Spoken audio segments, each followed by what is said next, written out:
وَإِذَا لَقُوا الَّذِينَ آمَنُوا قَالُوا آمَنَّا، اور جب یہ ان سے ملتے ہیں جو ایمان لائے تو کہتے ہیں ہم تو ایمان لے آئے. وَإِذَا خَلَا بَعْضُهُمْ إِلَىٰ بَعْضٍ، اور جب ان میں سے بعض ایک دوسرے کے پاس اکیلے میں تنہائی میں ہوتے ہیں، قالوا تو کہتے ہیں أَتُحَدِّثُونَهُمْ بِمَا فَتَحَ اللَّهُ عَلَيْكُمْ، کیا تم ان مسلمانوں پر وہ باتیں ظاہر کرتے ہو جو اللہ نے تمہیں بتا دی ہیں، اللہ نے تمہیں ظاہر کر دی ہیں.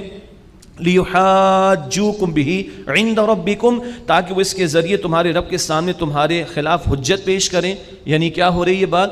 یہود ایک دوسرے کو کہہ رہے تم مسلمانوں کے پاس جا رہے ہو اور ان کو یہ بتا دو کہ تمہاری کتاب میں آخری پیغمبر کی نشانیاں موجود ہیں. ارے خدا کا خوف کرو، تم کیا اللہ کو اپنے خلاف گواہ بنانا چاہتے ہو؟ ان مسلمانوں کو یہ باتیں اس لیے تم بتا رہے ہو کہ کل یہ تمہارے خلاف اللہ کی عدالت میں کھڑے ہو کر کہیں اللہ ان کو تو سب پتا تھا، انہوں نے مانا نہیں. تو یہ یہود ایک دوسرے کو منع کرتے کہ مسلمانوں سے بات نہ کرو، ان کو اپنی کتابوں میں موجود آخری پیغمبر علیہ السلام کی نشانیاں مت بتاؤ.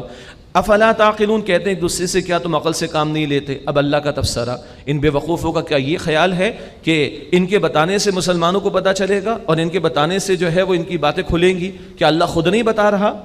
اللہ خود اپنے پیغمبر علیہ السلام کو وحی عطا نہیں فرما رہا؟